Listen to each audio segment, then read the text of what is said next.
advocate, changemaker, torchbearer, innovator, and trailblazer. These are only a few words that come to mind when reflecting on Bel Leong-Hong's 5 decades of service and political empowerment. She is a leader who pays it forward. But like many great leaders, Bel's story begins as a humble one. Bel was born in a small village outside Qingdao, China. Shortly after the Communist Revolution, her family fled their home and went into hiding.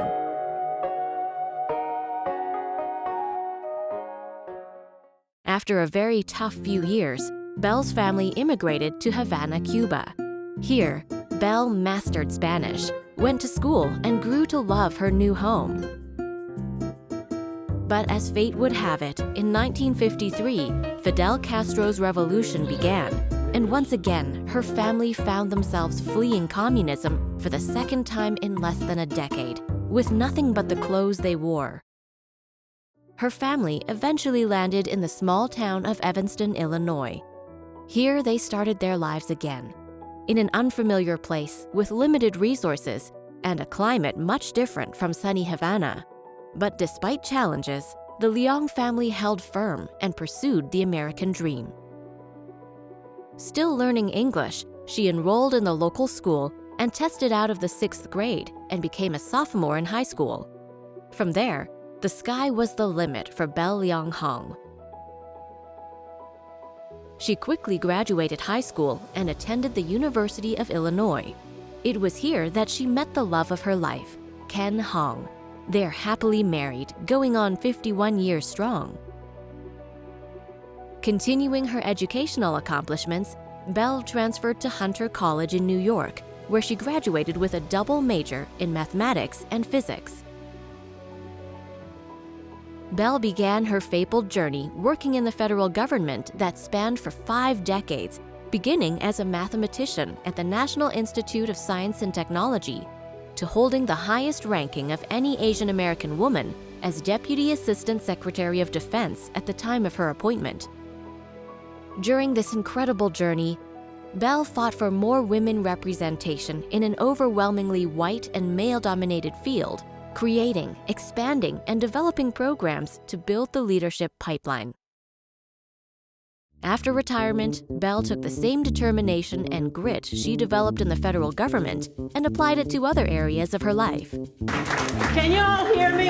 In 1999, she founded her own company, Knowledge Advantage, which continues to operate today, and a few years later began her foray into politics. The first candidate she stumped for was John Kerry.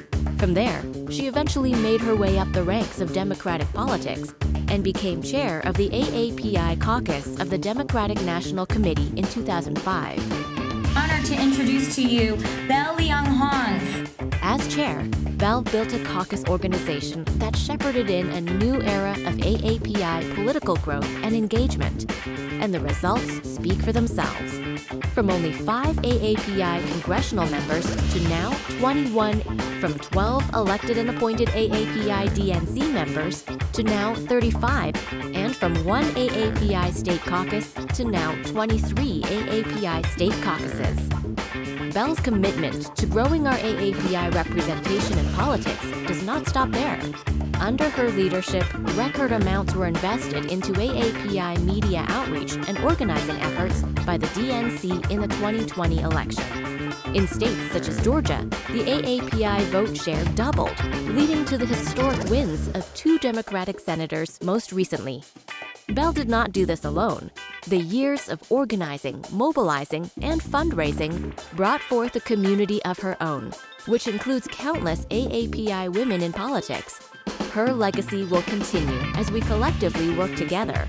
We thank Bel Leong-Hong for all of her contributions and laying the groundwork for future generations of AAPIs in politics, so that one day AAPIs will be represented in all facets of government and policymaking. Please raise your right hand and repeat after me. I, Kamala Devi Harris, do solemnly swear. I, Kamala Pamela Davy Harris, do solemnly swear that I will support and defend the Constitution of the United States that I will support and defend the Constitution of